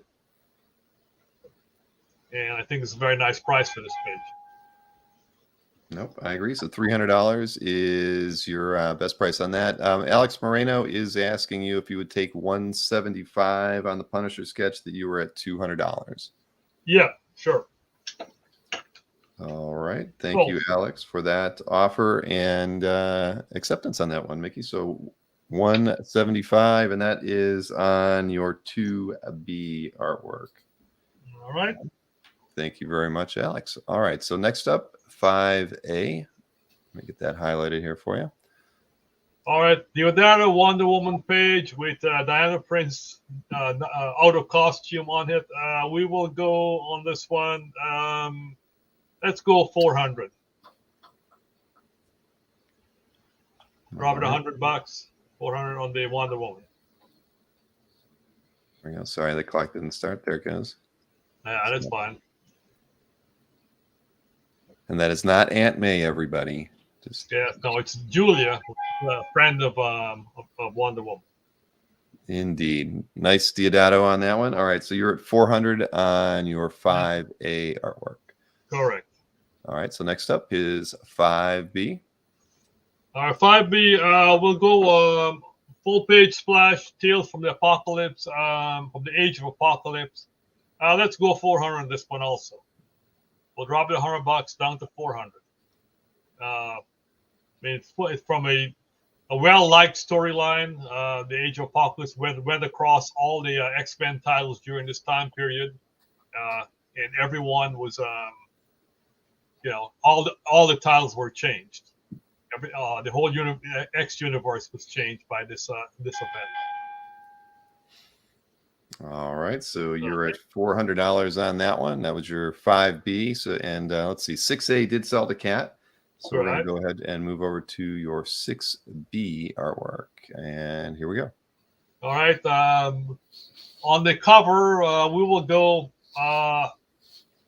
We'll go 500 on the cover. 500 on a published Green Hornet cover. I don't think you get anything cheaper than that for a published cover. And Phil Hess is a well-known artist, well-collected artist, and as you said, he is also a well-known collector of art. Mm-hmm. So it's so I think that's as low as I'll go on that page. Well, I agree with you there. You're not going to get a published cover for $500 very often. Okay.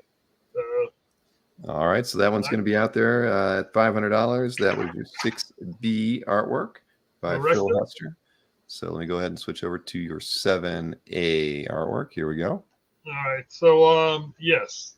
So Kurt Swan pages have got up in price. I can go $550 on this one. I think that's about as low as I can go on this one is $550.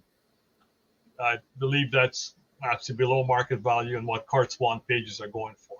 So most of them are going in Heritage for $600 to $700 a piece. So I can attest to that, and Hakes too. I mean, they've been everybody. That's about the going price. It's almost criminal, right? Kurt Swan. Yeah, it's almost criminal, but I've never understood it. I actually picked up my first Kurt Swan page this weekend from Bill Byers, believe it or not. So I've now broken the ice on that. I've been talking about it forever about getting. Congratulations! That's great. Yeah. Because it's not being a DC guy, I don't know the stories, but I love his artwork, and so it's taken me. What was it from? I'll have to look at my portfolio. I'll tell you before the end of the show. Okay, cool. Yep. See, I just love the image, so I was like, all right, I'm buying it. The price is right. All right, so that's your 7A. So let's go over to 7B. All right, 7B, the Defenders. We will go. We'll drop this to 750. Yeah. Harb Trimpe for $750. Classic Marvel artist. Villain page, $750. And you can see this classic Trimpe face in that bottom panel on the left-hand side. Yep. No, I love Trimpe. The only Trimpe I have is a Godzilla page. Yep. All right, so let's see. You're at 750 on that one, and I can tell you it's from Superman 358. So I had to dig out the portfolio. Oh, okay, cool. 358. Okay, all right. So let's see. we move on to the next one, the 8A artwork. And here it is. All right, so this is a New Gods page with Dark Side. As I said, I really I've been collecting, picking up Dark Side pages when I can because I really consider him the best villain in the DC universe, and I really like Rick Holberg's art, especially during this period of time. So I'm gonna go $800 on this page. So drop it $200. That's 20% off. All right, that's a Alrighty. good deal. $800 on your eight. And see, I told. Well, they're here. They finally made it. we were putting money on it, ladies and gentlemen, whether we were not or not. We were going to see the webcams, and they finally arrived. They finally the nude gods. That's Marcus. Thank you, Marcus, for breaking. We can always depend on Marcus. What's up with that one? Oh my! Oh boy. Yeah, I think there's a meme in there somewhere now. I think we're gonna have to work something out. Wow. All right, and now it's a pro level dealer show. Thank you, Margaret. All right. Well, sorry everybody. You know, this happens. We can't do anything about it now that we're this popular. All right. So this one's at 800. Let's move over to 8B, and let's get that one there. There you go. The Sal Buscema Hulk page. Yeah. You don't find a lot of Sal Buscema Hulk pages out in the wild. I'm gonna drop this one to 1,000 from 12. Drop it, $200. I think it's as I said, you don't find these pages out in the wild, and even though it doesn't have the superhero on it, it has just the villains. Just any page from this era is hard to get. So, nope, well, very true. $1,000. Yep. And sorry, I was watching the clock on my side. It was ticking and it wasn't ticking on yours. So I'll just say ding, ding, ding now. And sorry about that. All right. So $1,000 on Mickey's 8B artwork. So let's move over to 9A. Here we go. That was the Grindberg. All right. Secret Defenders page. Grindberg. We'll drop this down to 1,000 also. So a 3/4 splash of Doctor Strange and Wong. And then you got a nice shot of Nova flying by at the bottom. So $1,000 total.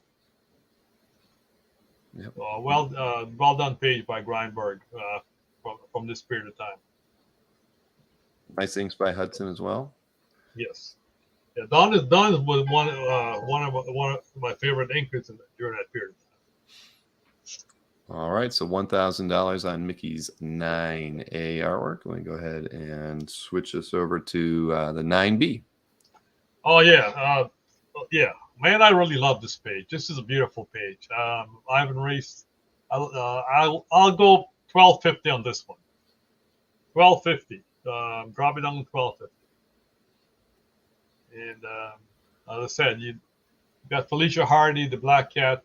I really love. That's one. I didn't read a lot of Spider-Man, but I did like Black Cat. Yep, and I don't know why that clock sometimes shows. I have to keep telling it to update itself. There it goes. Yeah. So, yeah, edge-to-edge art on that one too, everybody.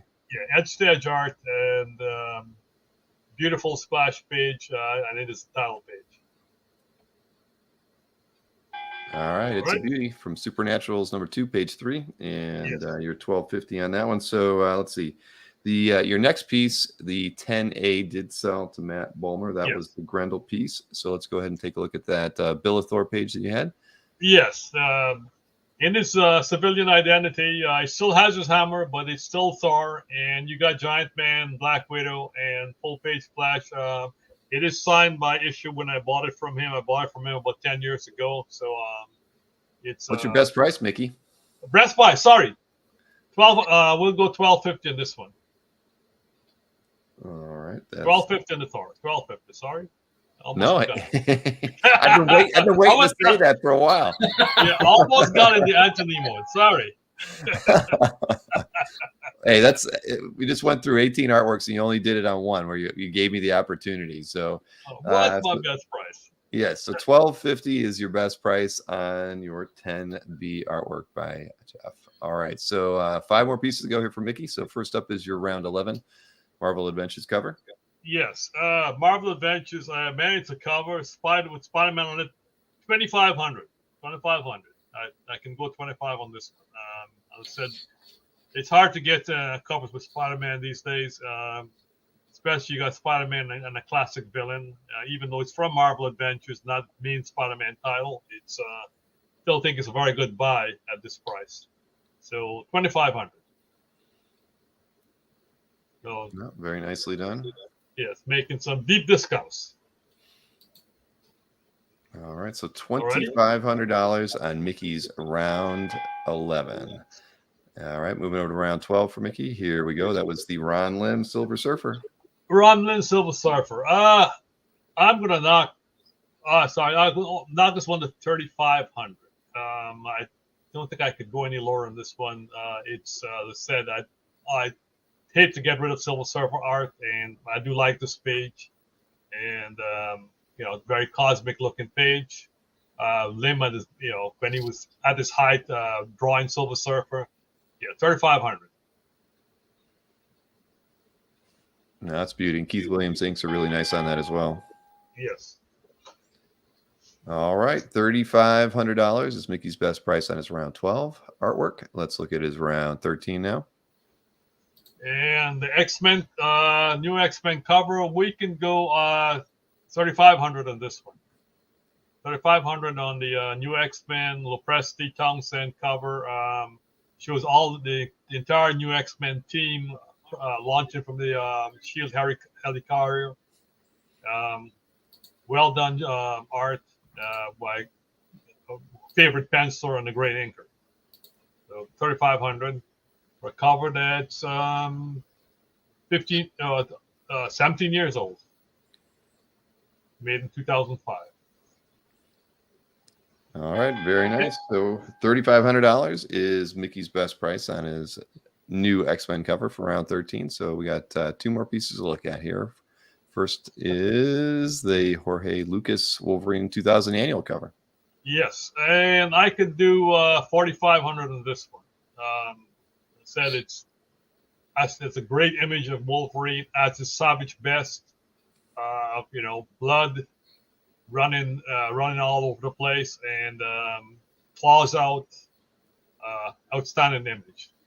Cover from the year 2000, so it's over 20 years old. So lots of detail in that one.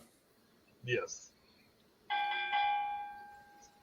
All right. Carlos, don't click on those links. Nobody click on those links. I bet you if we click on those links, they'll just keep coming back and doing it even more. Don't do it. All right, so $4,500 is Mickey's best price on round 14. So one more to go here. Let's go ahead and take a look at this DPS. Yeah, DPS, I can also knock 10% off this, take it down to 4,500. As I said, it's a great image. It's from a pivotal point of the storyline, from the Heroes Reborn. This is what leads into the Heroes Return miniseries, and of course, this is the time when Marvel had subbed out all these books to Wildstorm Studios. So you had all these guys from the Wildstorm Studios drawing and writing the books. So, yeah, great. If you're a Dr. Doom fan, this is the page for you. All right. $4,500 is your best price on this Cap DPS. And I just answered Jason's question. He was asking about the piece by Jeff. What was the best price on that one? And $1,250 was the best price on that Thor 495 splash page. Correct. All right. So moving right along. And thanks, Sheldon. Yeah, everybody. You could have thanked me too, Jason. Oh, you did. Thank you. There we go. Hey. All right, Jason and DJ. Now we're moving over to DJ's recap. And no, that score isn't updated yet. Let me go ahead and say this. So I'll say, if you've got anything that you want to offer Mickey, go for it while I'm going through it. That's true. And, definitely put up offers. Take offers throughout. Oh, and I didn't update the count, though, did I? Let me get that over there. So, all right. So score is accurate right now. All right, DJ, let's go ahead and get you started. We've got a little bit of work to do. We've got 24 artworks to look at here. So first up, we're going to go all the way back up to 1A. And here we go. All right. Just a really neat little page. Basically, just a cool artwork. We'll do 130. It's got the detail is actually really good for Hanna-Barbera characters if you like them. So 130.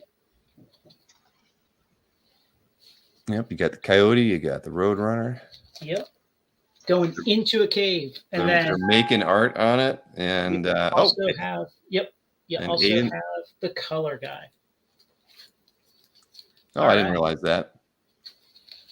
I'm sorry. I didn't even pay attention to that earlier. So you had the color guide with it too. All right. Well, Aiden Lacey has picked that one up for $130. Thank you very much, Aiden. Thank you, Aiden. Okay, mark that one as sold. So next up, what do we got here? We got your 1B artwork, and this was the Warlord 3 page by Chad Hardin. Yep. So this is volume 3 of Warlord. Just a neat cover. A neat image of around a campfire within the cave, and then just talking about exploring the cave. We'll do $225 on this. Chad Hardin and Wayne Faucher doing the inks. All right. So $225 is DJ's best price on his 1B Chad Hardin artwork. So let's go ahead and move over to round 2 here and get his 2A artwork on screen. Here we go. All right. So this is Teen Agents. This is the Jack Kirby characters that he had created and developed by Kurt Busiek for tops. Again, let's do $225. Take it down from $300 to $225. How's that? That's a very fair price. Neil Vokes and John. Yeah, Neil Vokes. Okay, so that one's a $225, everybody. That was the 2A artwork from DJ. So next up, let's pull up the 2B artwork, and here you go. All right. The Justice League International, just some great, it's a great 3-panel page, almost really splashy. I'll go down to, we'll make it 300. I was almost going to have to ask you about what your best price was. So $300 is your best price on this Justice League International. Yep. All right, very good. 300 on the 2B artwork. So 3A is up next. It's got the 3 artworks as part of it. So go ahead and I'll show them all. So here is 3A. So you get not one, you get 2, you actually get 3 pages of art of the progression where he's wandering through the Himalayas and then just slams down after jumping off of a cliff. We'll go down to $350. I tell you what, I'll go to $330. How's that? So $110 a page. It's actually extremely fair. All right, 110 a page with Scott McDaniel, Trinity 46 artwork, and let's see, at $330, and that was your 3A artwork. So very decent price on there. So let's go ahead and take a look at your 3B artwork next. That was the Mel Ruby Red Sonja. Yep, this is the Red Sonja. I'll go down to $350 on this, but I really like this. So if it doesn't sell, that's quite all right. Is that an 11 by 17? It is 11 by 17. So just like page, same size as the previous pages. Yep. All right, So and my full clock 11 isn't by ticking 17. in front of you, but it's almost up. There we go. Yep. All right. All right, so we're sticking at $350 on the Red Sonja by Mel Ruby, the 3B. So let's go ahead and move over to lot 4A here. There we go. All right.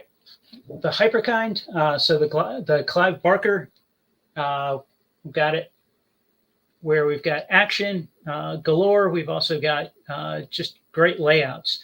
We'll go $350. All right. Nice work by Paris Collins on this one. Mm-hmm. And yep, why is my clock still not showing on there? I have to keep kicking it. Right. Sorry for that. But there it goes. Dun, dun, dun. All right. So you're at 350 on your 4A. So let's go ahead and move over to the next one, 4B. All right. So this is, again, part of the first significant appearance of major force. But this is all about Captain Atom. So we'll go down to 400 with this. Yeah, I love Broderick's work. We were talking earlier at the beginning of the Yep. show. I still haven't added anything by Broderick, but he's on my So he's on my list. You can actually see Captain Atom right here. So All right, so $400 is DJ's best price on his 4B Captain Atom artwork. So we'll go over to 5A right now. all right, this is getting into Supreme. So the Valentino, Joe Bennett, and Norm inking over it. Just a great image. Just a great image there. She's building up psychic force right there. I'll go to actually I'll go down to 4.25 for this. 425. Just great 90s art. I'm not going to argue with you there. All right, so $425 best price on 5A. So let's go ahead and take a look at 5B. All That right, was the, so this is the Grinberg, and basically getting in on just the fire, the flames for Firestorm. Just some great penciling, great inking by Del Rosa. We'll go 450.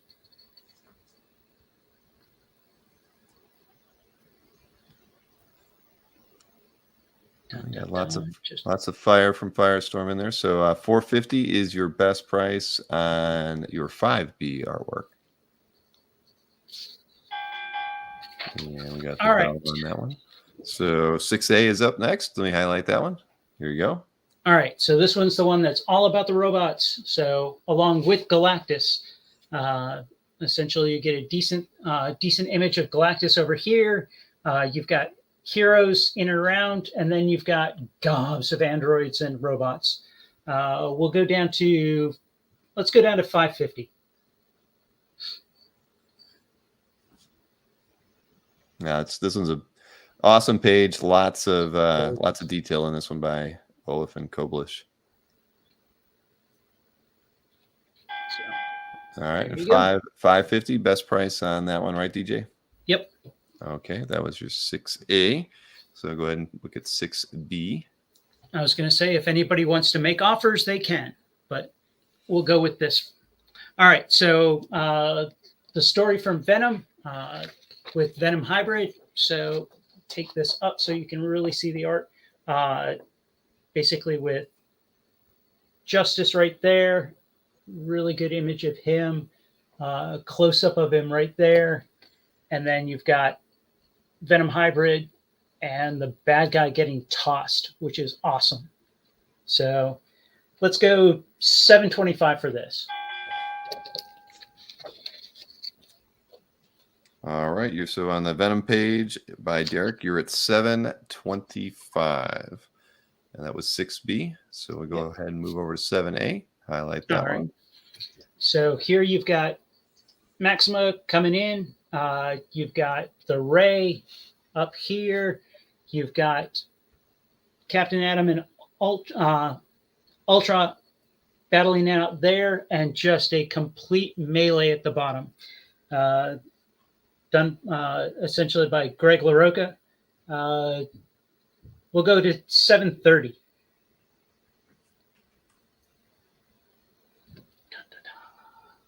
All right, 730, and I had to ban another one. So we've reached 2 new webcams. Not a record yet, but not a record yet. Well, we're getting close. The over-under was 3, so yes, exactly. All right, so that one was 730 was your best price on your 7A. So All let's right. go ahead and move over to 7B. All right. Shield So piece. for this, it's just one great image with a couple of insets of essentially the head of the military there giving a press conference, just touting the new hero. Just a great image with the helicopters.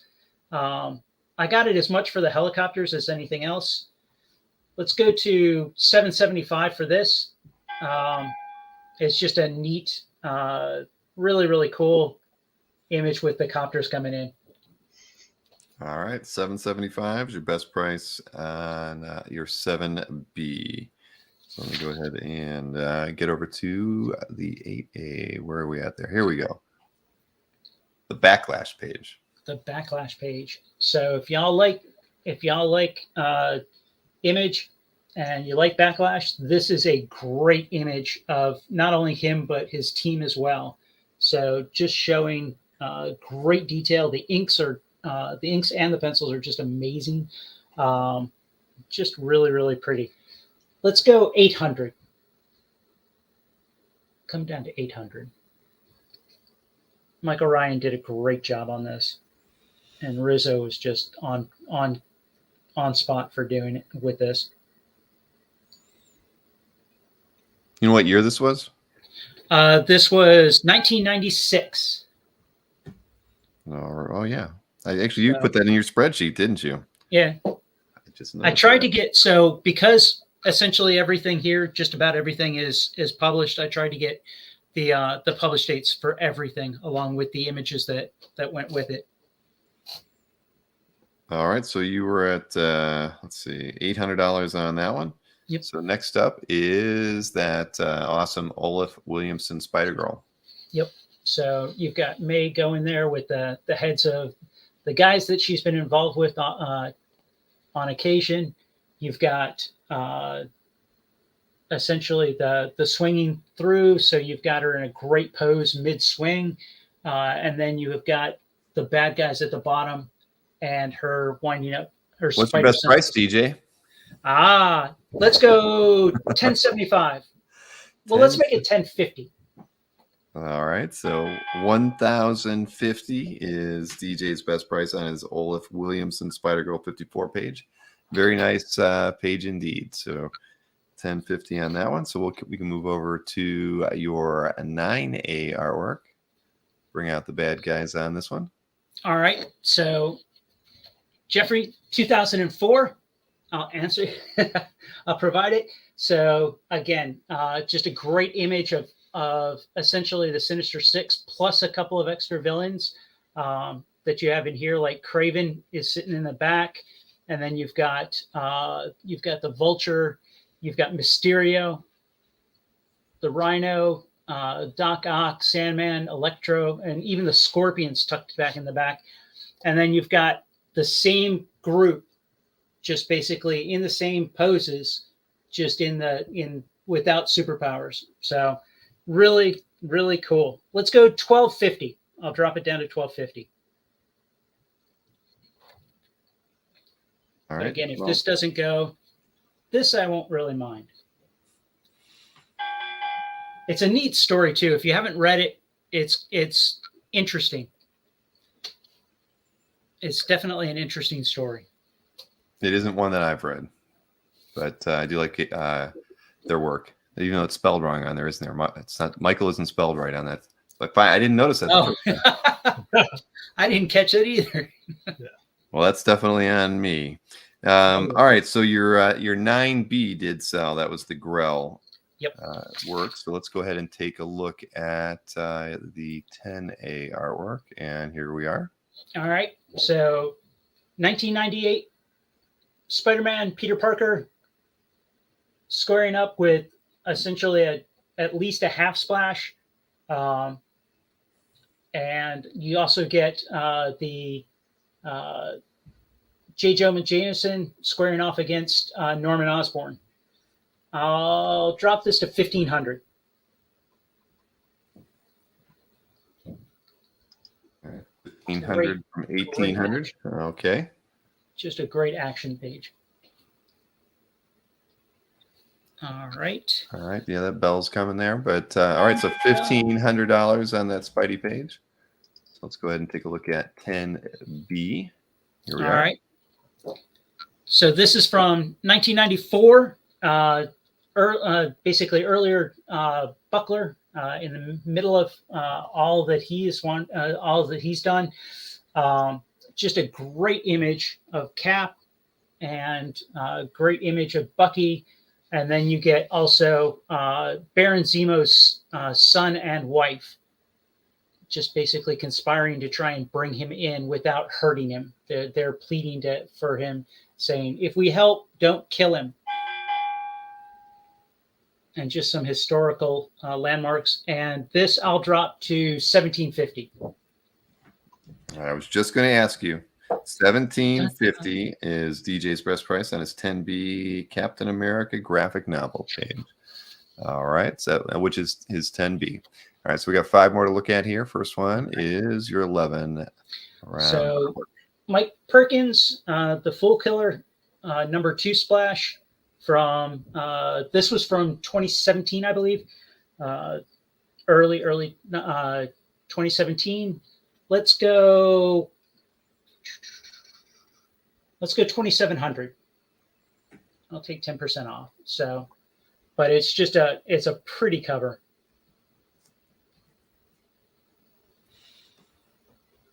Even with all that death, it's pretty. Well, the cool thing is, so you get the smoke coming out, and you actually see the smoke rising off of both of his pistols.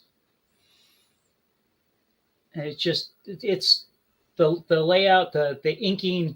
When you get up here, it just gets darker. It gradients out. It just is a really neat. And then the shading for the bodies is just really kind of amazing. All right, so you're $2,700 on that Perkins Full Killer cover. And that was your round 11 artwork. So here's your round 12. That was the Cable and Deadpool splash page. All right. So an amazing splash of Cable. From 2007? From 2007. Riley Brown and Jeremy Freeman. And I'll do 3,500 for this. But again, if it doesn't go, I won't be too sad. So do you have obviously you're a Marvel guy, DJ. I mean, is there a title or artist on that side of things that you favor? I love female forms. So She-Hulk, Tigra, Miss Marvel. So I love the page that you picked up. Yep.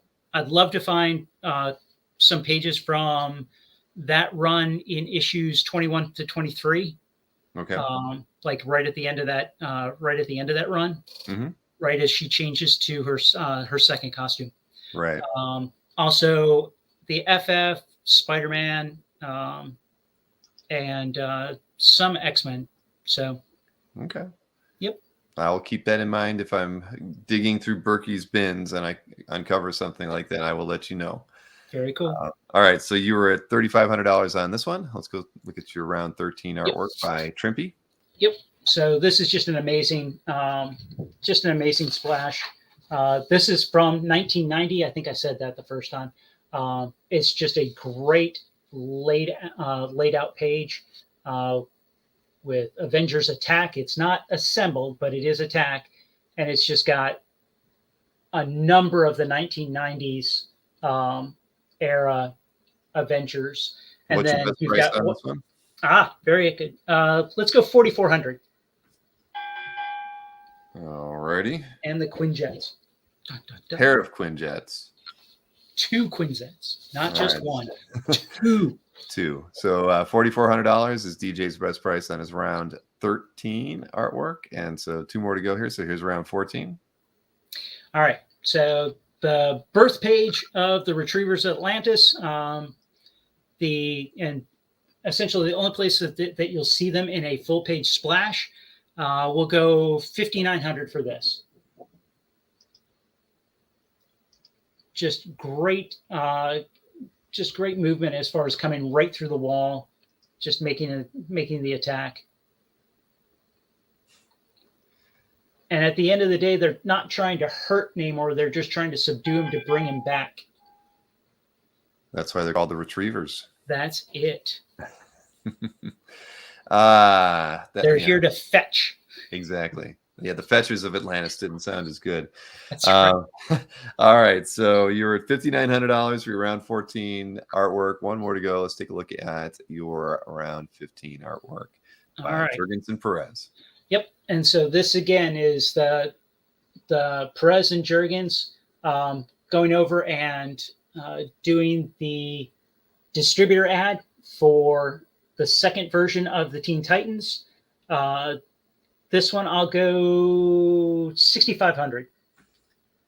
And then on the back, again, for those who you want to see it, there's the publication stamp on it.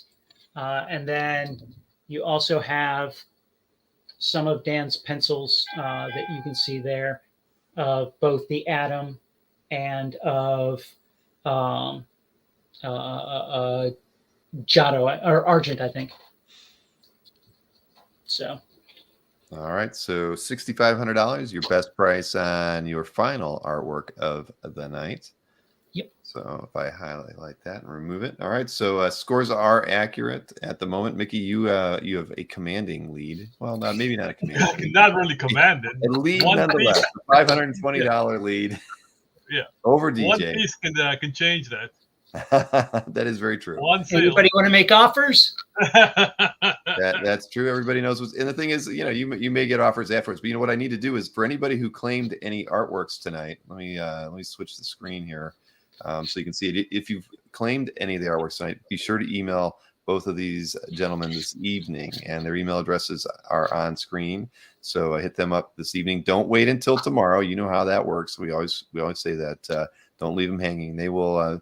But when you email them, please let them know which artworks picked up. Include your mailing address just to get that out of the way right away, and your YouTube or Facebook handle. Oh, actually, Bill, I think that mine is actually incorrect. There's actually an underscore between Just and DJ. Yes. Huh. When I highlighted it didn't show me that. Yeah. So it's you're saying there's an underscore where? It's Just underscore DJ.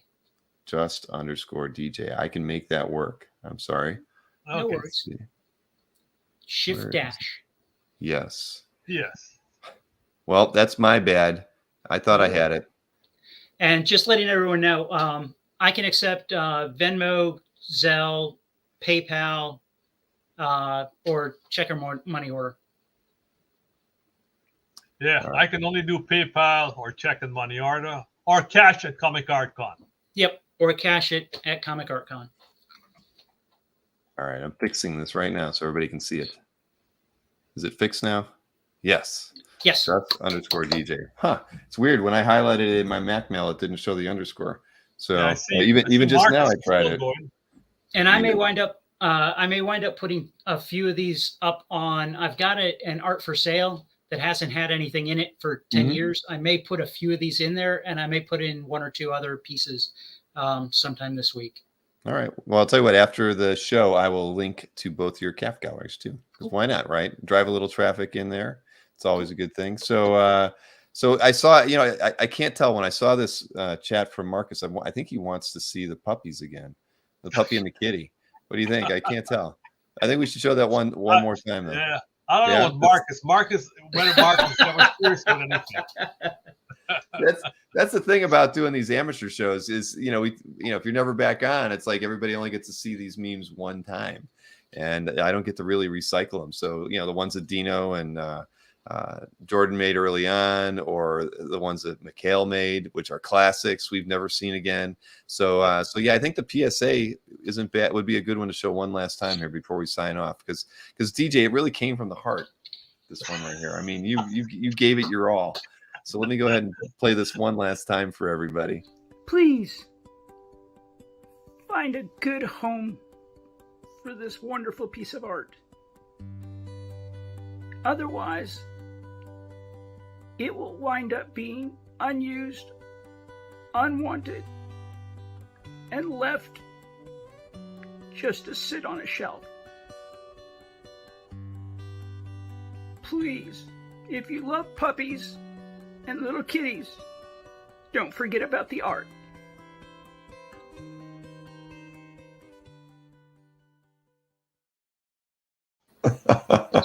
I can see the tears almost, you know. I mean, maybe you will get an award for that one. You know what? We should actually have an award ceremony at the end of the year. That was actually pretty good acting. I must admit. But yeah, it was good acting. I actually think we're going to have believe them.